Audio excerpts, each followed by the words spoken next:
जय हिंद साथियों। Exam pass के यूट्यूब चैनल में आपका स्वागत है। तो आज हम देखेंगे ब्रिटिश शासन का भारतीय अर्थव्यवस्था पर प्रभाव, और इसके जितने भी चैप्टर से पहले का वो सब चैनल पे अपलोड है और प्लेलिस्ट बना दिया गया है, तो आप वहाँ से जाके देख लीजिए। तो चलिए शुरू करते हैं ज़्यादा वक्त बर्बाद ना करते हुए। तो आज का हमारा पहला क्वेश्चन है कि भारत में उपनिवेशी शासनकाल में होम चार्जेस भारत से संपत्ति दोहन का महत्वपूर्ण अंग थे। ठीक है, निम्नलिखित में से कौन सी निधि या निधियाँ होम चार्जेस की संगठक थी? तो इसका आंसर हो जाएगा आपका बी, यानी कि केवल एक और दो। केवल एक और दो क्या है ये? इसका आंसर देख लेते हैं। लंदन में इंडिया ऑफिस के भरण पोषण के लिए प्रयोग में लाई जाने वाली निधि। दूसरा है भारत में कार्यरत अंग्रेज कर्मचारियों के वेतन तथा पेंशन देने हेतु प्रयोग में लाई जाने वाली निधियाँ। ठीक है, आगे देखते हैं। और आशा करता हूँ कि आप लोग को वीडियो जो मैं अपलोड करता हूँ वो अच्छा लगता होगा, क्योंकि आप लोग का उस पर लाइक और कमेंट जब रहता है तो मुझे अच्छा लगता है। तो आगे देखते हैं क्वेश्चन नंबर 2। शब्द इंपीरियल प्रेफरेंस का प्रयोग किया जाता है। आंसर हो जाएगा ए, यानी कि भारत में ब्रिटिश आयतों पर दी गई विशेष रियायतों के लिए। क्वेश्चन नंबर 3 है, ब्रिटिश शासन के दौरान भारत में उद्योग का कोई स्वतंत्र विकास नहीं हुआ, इसका क्या कारण था? आंसर हो जाएगा धनिक वर्ग द्वारा भू संपत्ति में निवेश करने को तरजीह दिया जाना। अब देखते हैं क्वेश्चन नंबर 4। इस्तेमारी बंदोबस्त किसने लागू किया? आंसर हो जाएगा लॉर्ड कॉर्नवालिस ने। आगे है, किसके शासनकाल में स्थायी बंदोबस्त प्रारंभ किया गया था? आंसर हो जाएगा बी, यानी कि लॉर्ड कॉर्नवालिस। स्थायी बंदोबस्त किससे किया गया है? तो आंसर हो जाएगा जमींदारों से। आगे देखते हैं, स्थायी बंदोबस्त किसके साथ किया गया? अभी हमने पढ़ा जमींदारों के साथ। क्वेश्चन नंबर 8 देख लेते हैं। किस गवर्नर जनरल ने भारत में स्थायी भू राजस्व व्यवस्था स्थापित किया था किसने? आंसर हो जाएगा लॉर्ड कॉर्नवालिस ने। आगे है, लॉर्ड कॉर्नवालिस का स्थायी बंदोबस्त लागू किया गया था। आंसर हो जाएगा 1793 में। क्वेश्चन नंबर 10 है, 1793 में लॉर्ड कॉर्नवालिस की भू व्यवस्था प्रणाली लागू होने के बाद कानूनी विवादों की प्रवृत्ति में बढ़ोतरी देखी गई। निम्नलिखित प्रावधानों में से किस एक को सामान्यतः इसके कारक के रूप में जोड़कर देखा जाता है? आंसर हो जाएगा डी, यानी कि ए बी सी कथनों में से कोई भी सही नहीं है। आगे देखते हैं 11। चिरस्थायी बंदोबस्त 1793 के अंतर्गत जमींदारों से अपेक्षा की गई थी कि वे खेतीहारों को पट्टा जारी करेंगे। अनेक जमींदारों ने पट्टा जारी नहीं किया, इसका कारण क्या था? तो 11 का कारण क्या है? बी, यानी कि जमींदारों के ऊपर कोई सरकारी नियंत्रण नहीं था, इस कारण से उन्होंने जारी नहीं किया। आगे देखते हैं क्वेश्चन नंबर 12। बिहार में परमानेंट सेटलमेंट लागू करने का क्या कारण था? आंसर हो जाएगा सी, यानी कि भू राज व्यवस्था का राजस्व निर्णय करना। आगे देखते हैं क्वेश्चन नंबर 13। रिक्त स्थानों की पूर्ति करना है। डैश में बंगाल और बिहार में भूमि पर किराएदारों के अधिकार को बंगाल किराएदारी अधिनियम द्वारा लागू किया गया था। आंसर हो जाएगा 1885। क्वेश्चन नंबर 14 देख लेते हैं। निम्नलिखित में से कौन ब्रिटिश शासन के दौरान भारत में रैयतवारी बंदोबस्त के प्रारंभ किए जाने से संबद्ध था? आंसर हो जाएगा सी, यानी कि 2 और 3, यानी कि अलेक्जेंडर रीड और टॉमस मुनरो। देखते हैं 15। भू राजस्व की स्थायी बंदोबस्त एवं रैयतवारी प्रणाली क्रमशः शुरू की गई थी। आंसर हो जाएगा बंगाल तथा मद्रास में। 16 है, सर टॉमस मुनरो भू राजस्व बंदोबस्त से संबंध है। आंसर हो जाएगा रैयतवारी बंदोबस्त से। आगे क्वेश्चन नंबर 17। ब्रिटिश व्यवस्था में रैयतवारी भू राजस्व संग्रह प्रचलित था। तो आंसर हो जाएगा सी डी से, यानी कि पश्चिमी भारत से और दक्षिणी भारत से। आगे है, मद्रास के रैयतवारी बंदोबस्त से कौन संबंधित रहा था? आंसर हो जाएगा मुनरो। क्वेश्चन नंबर 19 है, रैयतवारी प्रथा प्रारंभ की थी। तो आंसर हो जाएगा टॉमस मुनरो ने। 20 है, अंग्रेजों ने रैयतवारी बंदोबस्त कहाँ लागू किया था? आंसर हो जाएगा डी, यानी कि मद्रास और बम्बई प्रेसिडेंसी में। क्वेश्चन नंबर 21 है, अंग्रेजी ने रैयतवारी व्यवस्था सर्वप्रथम प्रारंभ किया था कहाँ पे? आंसर हो जाएगा मद्रास प्रेसिडेंसी में। अब देखते हैं क्वेश्चन नंबर 22। रैयतवारी बंदोबस्त के संदर्भ में निम्नलिखित कथनों पर विचार करना है। आंसर हो जाएगा 1 2 3 सारे यहाँ पे सही है। किसानों द्वारा लगान सीधे सरकार को दिया जाता था, ठीक है। सरकार रैयत को पट्टा देती थी, ये भी ठीक है। कर लगाने से पूरे भूमि का सर्वेक्षण और मूल्य निर्धारण किया जाता था, सारे कथन यहाँ पे सही है। देखते हैं 23। वो प्रथा जिसके तहत किसान स्वयं भूमि का मालिक होता था और सरकार को भू राजस्व के भुगतान के लिए जिम्मेदार माना जाता था। आंसर हो जाएगा रैयतवारी प्रथा। आगे देखते हैं क्वेश्चन नंबर 25। पंजाब भूमि हस्तांतरण अधिनियम कब पारित किया गया था? आंसर हो जाएगा 1900 में। आगे है, असम में सर्वप्रथम चाय कंपनी की स्थापना कब हुई थी? आंसर हो जाएगा 1839 में। क्वेश्चन नंबर 27 देख लेते हैं डायरेक्ट। ये आपका सूची 1 को सूची 2 से मिलान करना है। आंसर देखते हैं इसका। जजमानी ये कहाँ है आपका? उत्तर प्रदेश। 12 बलूट महाराष्ट्र से रिलेटेड है ये। मिरासी कहाँ से है आपका? तमिलनाडु से। और अडाडे कहाँ है? कर्नाटक से। ये आपका हो गया मिलान, यानी कि आपको सूची 1 का सूची 2 से मिलान करना था। अब देखते हैं क्वेश्चन 28। ब्रिटिश भारत में सैन्य बल पर केंद्रीय राजस्व का कुल कितना प्रतिशत व्यय होता था? आंसर हो जाएगा ए, यानी कि 40%। आगे है दादा भाई नौरोजी द्वारा प्रतिपादित अपवाह सिद्धांत यानी कि ड्रेन्स थ्योरी का सही परिभाषा नीचे में से कथन में से कौन से आती है?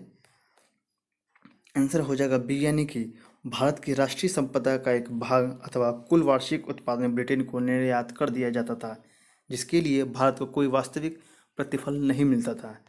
बी आपका यहाँ पे कथन सही है। क्वेश्चन नंबर 30 देखते हैं। निम्न में से किसने निकास के सिद्धांत का प्रतिपादन किया था? आंसर हो जाएगा दादा भाई नौरोजी ने। 31 है। अंग्रेजों के शासनकाल में भारत के आर्थिक दोहन के सिद्धांत का किसने प्रतिपादन किया था? डी हो जाएगा दादा भाई नौरोजी ने। आगे देखते हैं क्वेश्चन नंबर 32। आपको ये बताना है कि इसमें से कौन कथन सही है और कौन कथन सही नहीं है। इसका आंसर हो जाएगा ए, यानी कि ए आर दोनों सही है तथा आर जो ए की सही व्याख्या नहीं करता, यानी कि ब्रिटिश काल में सामान्यतः भारत का व्यापार संतुलन अनुकूल था। ये आपका दोनों तो सही है। धन की निकासी का स्वरूप अति अप्रतिफलित निर्यात था, ठीक है। पर जो है आर जो है, यानी कि ये जो है आपका ए का सही व्याख्या है। अब देखते हैं क्वेश्चन नंबर 33। निम्नलिखित में से कौन भारत के उपनिवेशवाद का आर्थिक आलोचक था? आंसर हो जाएगा डी, यानी कि 1, 2, 3, ठीक है, यानी कि दादा भाई नौरोजी, जी सुब्रमण्यम अय्यर और आर सी दत्त। आगे देखते हैं 34। निम्नलिखित में से कौन दादा भाई नौरोजी के उत्सरण सिद्धांत यानी कि ड्रेन्स थ्योरी के में विश्वास नहीं करता था? आंसर हो जाएगा sir Syed Ahmad Khan. 35 poverty and un British rule in India नामक पुस्तक किस वर्ष प्रकाशित किया गया? आंसर हो जाएगा 1901 में। 1901 में। आगे है poverty and un British rule in India नामक पुस्तक किसने लिखी है? आंसर हो जाएगा दादा भाई नौरोजी ने। आगे देखते हैं क्वेश्चन 37।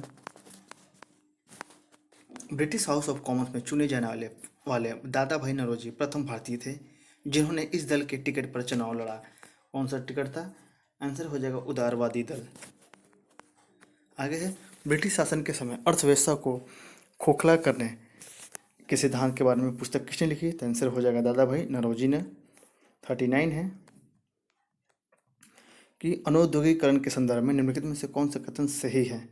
तो आंसर हो जाएगा दोनों सही, यानी कि यह प्रक्रिया 1813 में प्रारंभ हुई थी। ईस्ट इंडिया कंपनी के व्यापारिक एकाधिकारियों की समाप्ति ने इस प्रक्रिया को तेज किया। अब देखते हैं क्वेश्चन नंबर 40। निम्नलिखित कथनों पर विचार करना है, तो इसमें कौन सा सही है? आंसर हो जाएगा ए, यानी कि केवल एक आपका सही है, यानी कि दादा भाई नौरोजी के भारतीय राष्ट्रीय आंदोलन को सर्वाधिक प्रभावी देन थी क्योंकि उन्होंने इस बात को अभिव्यक्त किया कि ब्रिटेन भारत का एक आर्थिक शोषण कर रहा है। अब देखते हैं क्वेश्चन नंबर 41। किसने ये विचार किया था कि भारत में ब्रिटिश आर्थिक नीति घिनौनी है? आंसर हो जाएगा कार्ल मार्क्स ने। अब देखते हैं दक्षिण भारत में सिंचाई व्यवस्था का अग्रदूत किसे माना जाता है? आंसर हो जाएगा सर आर्थर कॉटन। आगे है भारत के इतिहास के संदर्भ में निम्नलिखित युग और विचार करना है, तो 43 का आंसर देखते हैं। इसका आंसर हो जाएगा आपका बी, केवल 2 और 3, यानी कि बेनियान है ईस्ट इंडिया कंपनी का भारतीय एजेंट और मिरासीदार है आपका राज का नामित राजस्व दाता। अब देखते हैं क्वेश्चन नंबर 44। आर्थिक तौर पर 19वीं शताब्दी में भारत पर अंग्रेजी शासन का एक परिणाम था। आंसर हो जाएगा सी, यानी कि भारतीय कृषि का वाणिज्यिकरण। 45 देखते हैं। निम्नलिखित में से कौन सा कथन औद्योगिक क्रांति के द्वारा 19वीं शताब्दी के पूर्वार्ध में भारत पर पड़े प्रभाव का सही व्याख्या करता है? आंसर हो जाएगा ए, यानी कि भारत दस्तकारी उद्योग नष्ट हो गए थे। अब आपका जो है अगला जो वीडियो आएगा आपको उसमें 1857 का क्रांति मिलेगा। डेली जब आप छोटा छोटा वीडियो जब देखेंगे, मैं डेली वीडियो अपलोड करता हूँ, तो आपको अच्छा लगेगा देखना। जब एक ही मैं वीडियो लंबा कर दूंगा तो काफ़ी दिक्कत होता है, इस कारण से मैं छोटा छोटा वीडियो भी अपलोड करता हूँ ताकि वो सहूलियत होता है देखने में। और मैं यहाँ तक मान के चल रहा हूँ कि आप सभी ने फॉर्म जो है डाल दिया होगा, जिसकी एलिजिबिलिटी है दरोगा के लिए, हाइट वगैरह के लिए, उन्होंने डाल दिया होगा। और जो नहीं डाले होंगे तो वो डाल दीजिए। और जो जो 12वीं पास पे एसएससी सीजीएल आया है, आप उसका भी फॉर्म डाल दीजिए, क्योंकि उसमें भी ज़्यादा डेट अब नहीं रह गए हैं। तो दोनों में कम कम दिन बचे हैं, तो लास्ट दिन का आप इंतजार ना करें। जितना जल्द से आप फॉर्म भरेंगे उतना आपको आराम मिलेगा, क्योंकि देखिए अब कुछ दिनों में आपका दशहरा चालू हो जाएगा, यानी कि एक कम तो चालू हो चुका है, लेकिन जो मेन होता है कि आपको 8वीं 9वीं वो 10वीं होता है, तो इसमें आदमी घूमते हैं, पढ़ाई नहीं हो पाती है, क्योंकि अगल बगल बॉक्स बजते हैं, डीजे बजते हैं, तो काफ़ी दिक्कत होती है, उसमें पढ़ाई नहीं के बराबर होता, ना ही होता है। लोग घूमते हैं, अपना व्यस्त रहते हैं पूजा पाठ में। तो इस चीज़ पर आप देख लीजिए कि आज आपका मान लीजिए आपका आज हाँ 5th हो गया, यानी कि आज आपका 5वीं हो गया। इस कारण से आप 3 से 4 दिन बाद आप पढ़ाई नहीं कर पाएंगे, कम से कम 3 दिन 4 दिन ऐसे ही चलेगा। तो इस कारण से आप फॉर्म भर दीजिए, ताकि लास्ट टाइम का आप इंतजार ना करें।